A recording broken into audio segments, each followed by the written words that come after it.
Many years ago, I met a dear friend for coffee. She arrived visibly angry, stressed, ready to explode. I asked what was wrong. She said she had just booked an important business conference, and now her mother had told her she couldn't look after her son while she was away. She said, "I just don't understand. Mum has always looked after Ben.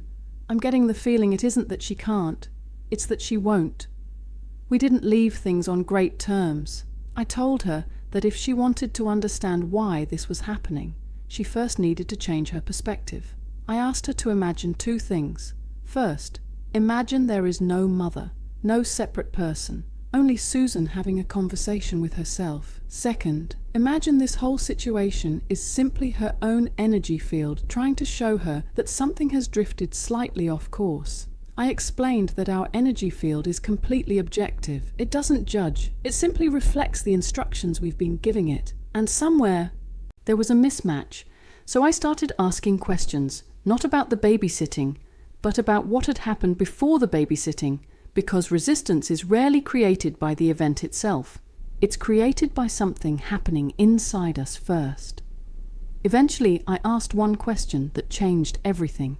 "Susan, did you book the conference before checking whether your mum could look after Ben?" She paused, then admitted, "Yes." She quickly defended herself. "I don't always ask. It's always been fine before." I said, "This isn't about asking. It's about what happened emotionally before you asked." Then I reminded her of something I already knew about her.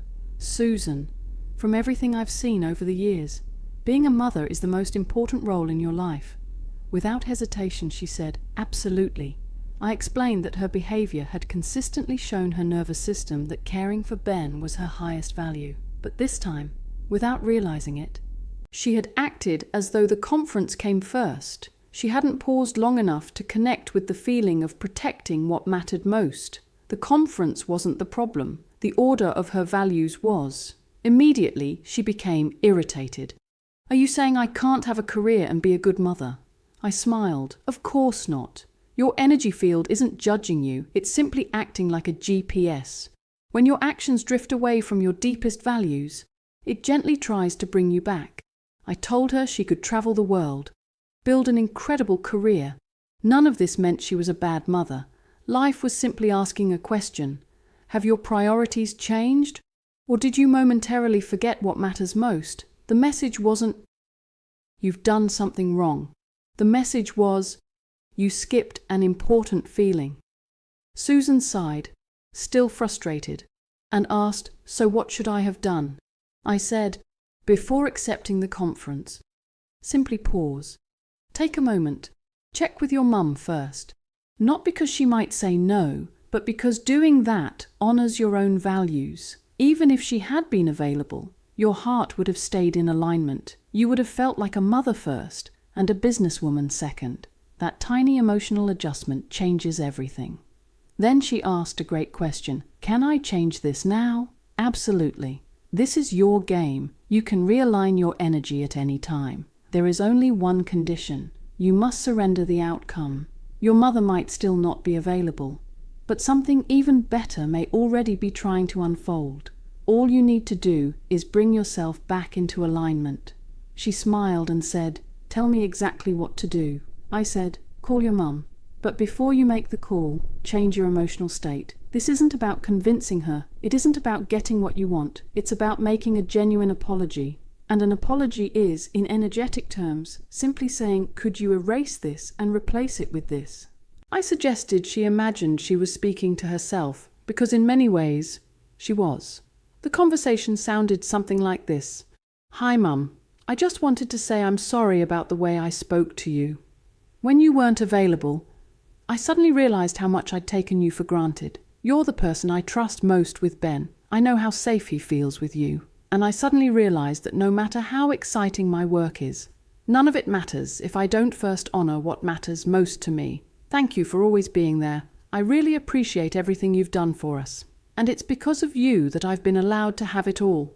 As we spoke, I could actually see Susan softening. She wasn't judging herself anymore. She was simply reconnecting with her heart and what truly mattered. A couple of months later, we met again. The first thing I asked was, "Did you find another babysitter?" She laughed. "Actually, It took me 2 days to get into the right emotional place before I could make the phone call. I planned to call Mum that evening, but she rang me first that afternoon. She explained that my brother had originally asked her for help, which was why she wasn't available, but his plans had changed. If I still needed her, she'd love to have Ben. Susan just stared at me with a big grin on her face. She said she apologized anyway, although she admitted she'd probably forgotten half the words she'd planned to say. I told Susan it didn't matter. The shift had already happened, because she'd already changed inside. Then she laughed again.